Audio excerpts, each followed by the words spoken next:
कर्पूरिगौरं करुणावतारं संसारसारं भुजगेन्द्रहारं सदा वसन्तं हृदयारविन्दे भवं भवानी सहितं नमामि। भवं भवानी सहितं नमामि। श्री शिवाय नमस्तुभ्यं।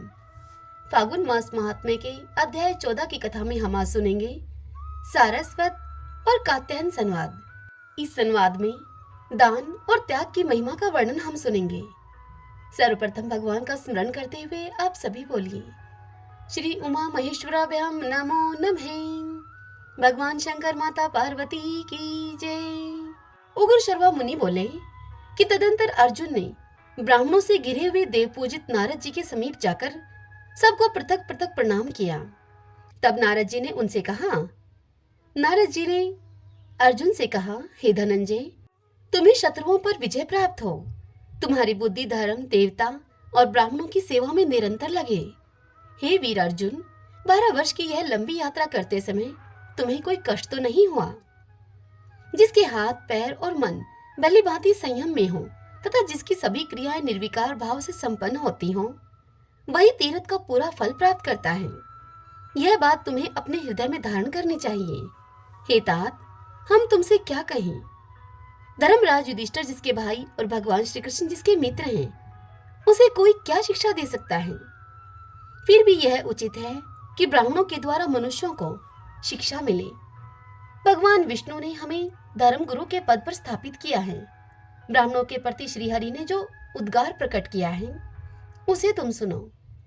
जिसके सुधा के समान निर्मल यश को सुनना, उसमें गोते लगाना चांडाल पर्यंत संपूर्ण जगत को तत्काल ही पवित्र कर देता है।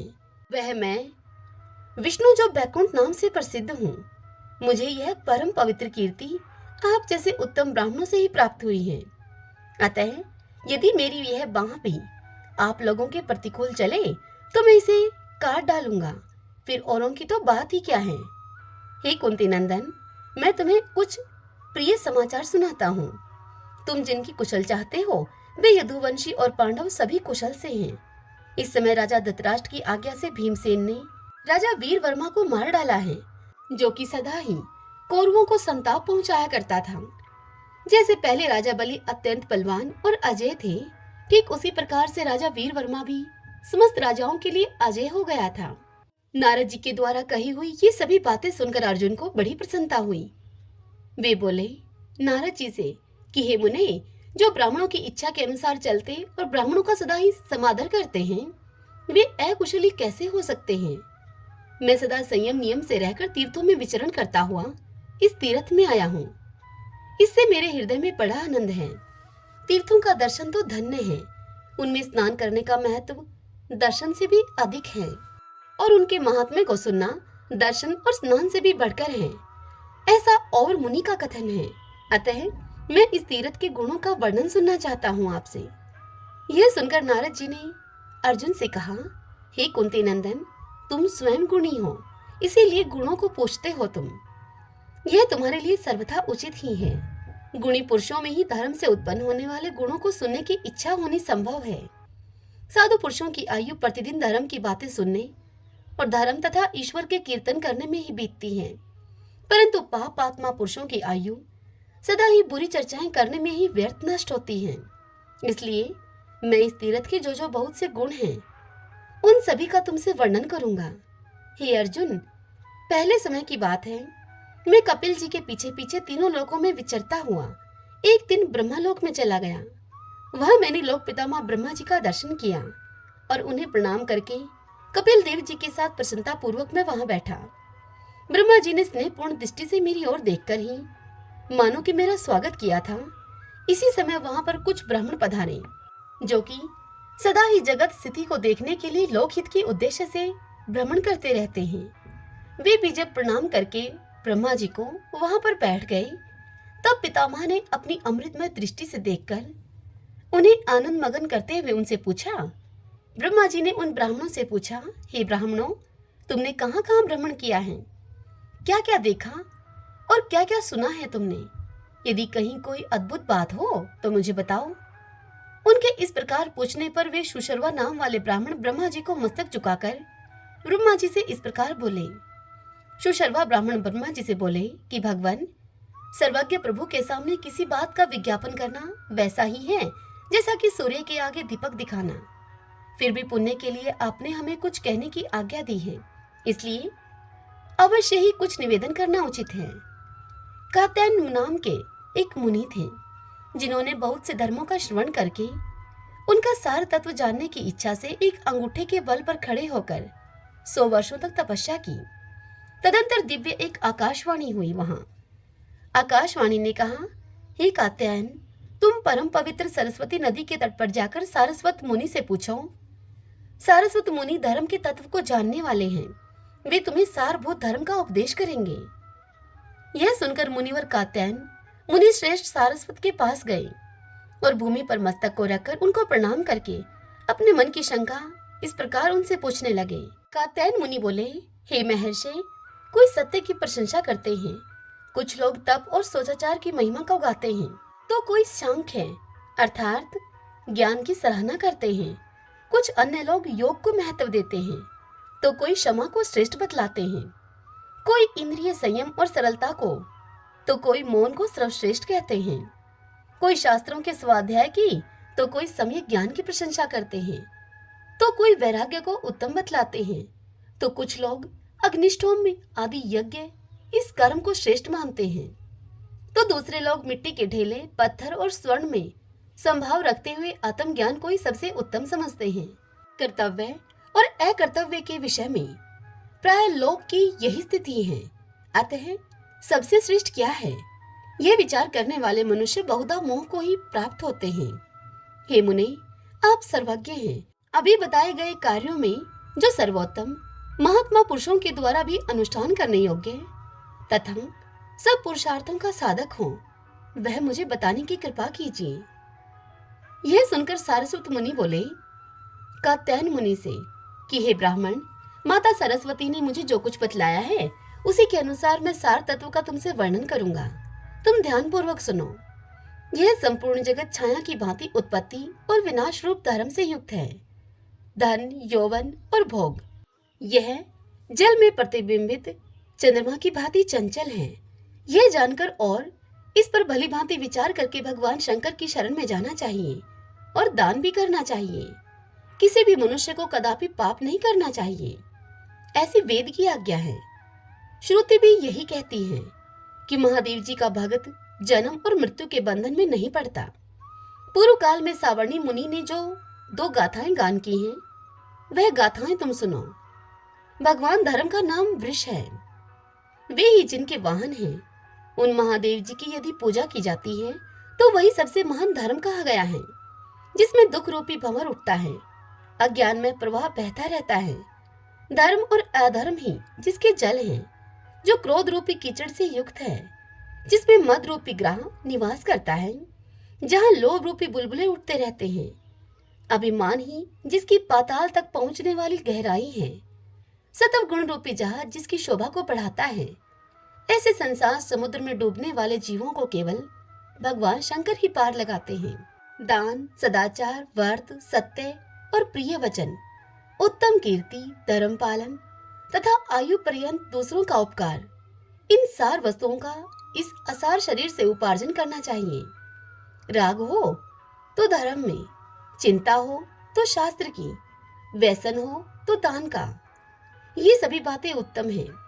इन सब के साथ यदि विषयों के प्रति वैराग्य हो जाए तो ऐसा समझना चाहिए कि मैंने जन्म का फल पा लिया।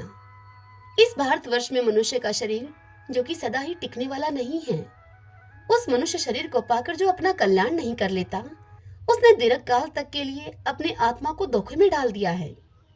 देवता और असुर सभी के लिए मनुष्य योनि में जन्म लेने का सौभाग्य अत्यंत ही दुर्लभ है। उस जन्म को पाकर ऐसा प्रयत्न करना चाहिए जिससे कि नरक में न जाना पड़े। यह मानव शरीर सर्वस्व साधन का मूल है तथा सभी पुरुषार्थों को सिद्ध करने वाला है। यदि तुम सदा लाभ उठाने के ही प्रयास में रहते हो तो इस मूल की यत्न पूर्वक रक्षा करो। महान पुण्य रूपी मूल्य देकर तुम्हारे द्वारा यह मानव शरीर रूपी नौका इसीलिए खरीदी जाती है कि इसके द्वारा दुख रूपी समुद्र के पार पहुंचा जा सके। जब तक यह नौका छिन्न भिन्न नहीं हो जाती, तब तक ही तुम इसके द्वारा संसार समुद्र को पार कर लो। जो निरोग मानव शरीर रूपी दुर्लभ वस्तु को पाकर भी उसके द्वारा संसार सागर के पार नहीं हो जाता, वह नीच मनुष्य आत्म हत्यारा है। इसी शरीर में रहकर यति जन परलोक के लिए तप करते हैं, यज्ञ करता होम किया करते हैं और दाता पुरुष आदर पूर्वक दान देते हैं। सारस्वत मुनि की इस बात को सुनकर कात्यायन जी ने पूछा, हे सारस्वत जी, दान और तपस्या में कौन सा कर्म दुष्कर है और कौन परलोक में महान फल देने वाला है, आप यह बतलाइए। तब सारस्वत मुनि ने कहा, हे मुने, कात्यायन मुनि से, कि इस पृथ्वी पर दान से बढ़कर अत्यंत दुष्कर कोई कार्य नहीं है। यह प्रत्यक्ष देखा जाता है, सभी लोग इसके साक्षी हैं। मनुष्य धन के लिए महान लोभ होने के कारण अपने प्यारे प्राणों को भी मोह छोड़कर महाभयंकर समुद्र, जंगल और पहाड़ों में प्रवेश कर जाते हैं। दूसरे लोग धन के ही लोभ से सेवा जैसी निंदित वृत्ति का आश्रय लेते हैं, जिसे कुत्ते की वृत्ति के समान त्याज्य माना गया है। कुछ लोग खेती की वृत्ति अपनाते हैं, जिसमें प्राय जीवों की हिंसा होती है और स्वयं भी बहुत कलेश उठाने पड़ते हैं। इस प्रकार जो बड़े दुख से उपार्जन किया गया, सैकड़ों आयास प्रयास से प्राप्त किया गया, प्राणों से भी अधिक प्रिय है। उस धन का त्याग अत्यंत ही दुष्कर है। मनुष्य अपने हाथ से उठाकर जो धन दूसरों को देता है अथवा जिसे वह खुद खा पीकर भोग लेता है, वही धन वास्तव में उस धनी का है। मरे हुए मनुष्य के धन से तो दूसरे लोग मौज करते हैं। जो प्रतिदिन अपने पास आकर याचना करता है, मैं उसे गुरु मानता हूँ, क्योंकि वह नित्य प्रति दर्पण की भांति मेरे चित्त का मार्जन करके इसे स्वच्छ बनाता है। हे कात्यायन, दिया जाने वाला धन घटता नहीं, अपितु सदा ही बढ़ता रहता है। ठीक उसी प्रकार से जैसे कि कुएं से पानी उलीचने पर वह कुआं अधिक शुद्ध और अधिक जल वाला होता है। एक जन्म के सुख के लिए सहस्त्रों जन्मों के सुखों पर पानी नहीं फेरना चाहिए। बुद्धिमान मनुष्य एक ही जन्म में इतना पुण्य संचित कर लेता है जो कि सहस्त्रों जन्मों के लिए पर्याप्त होता है। मूर्ख मनुष्य इस लोक में दरिद्र हो जाने की आशंका से अपने धन का दान नहीं करता, परंतु विद्वान पुरुष परलोक में दरिद्र न होना पड़े, इस शंका से यहाँ खुले हाथों से धन लुटाता है। वह अपने खुले हाथों से धन बांटता है। जिनका आश्रय ही नाशवान है, वे मनुष्य धन रखकर क्या करेंगे? जिनके लिए वे धन चाहते हैं, वह शरीर सदा रहने वाला नहीं है। लोगों ने पहले से जो नास्ति नास्ति अर्थात नहीं है इन दो अक्षरों का अभ्यास कर रखा है, उसकी जगह यह देही देही अर्थात दो दो इन दो अक्षरों का प्रस्ताव विपरीत जान पड़ता है। याचक जन देही अर्थात दीजिए कहकर याचना नहीं करते, अपितु कर्पण मनुष्य को यह समझाते हैं कि दान न करने वाले की यही मेरे जैसी अवस्था होती है, अतः आप भी ऐसे ही न बने। याचक दाता का उपकार करने के लिए ही उसके सामने देही देही अर्थात दीजिए दीजिए कहकर याचना करता है, क्योंकि दाता तो ऊपर के लोकों में जाता है और दान लेने वाला मनुष्य नीचे ही रह जाता है। जो दान नहीं करते वे दरिद्र, रोगी, मूर्ख और सदा ही दूसरों के सेवक होकर दुख के ही भागी होते हैं।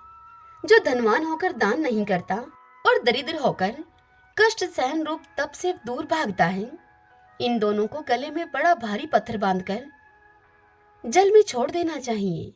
सैकड़ों मनुष्यों में कोई शूरवीर हो सकता है, शास्त्रों में कोई पंडित भी मिल सकता है तथा लाखों में कोई वक्ता भी निकल सकता है, परंतु इनमें एक भी दाता हो सकता है या नहीं, इस बात में संदेह है।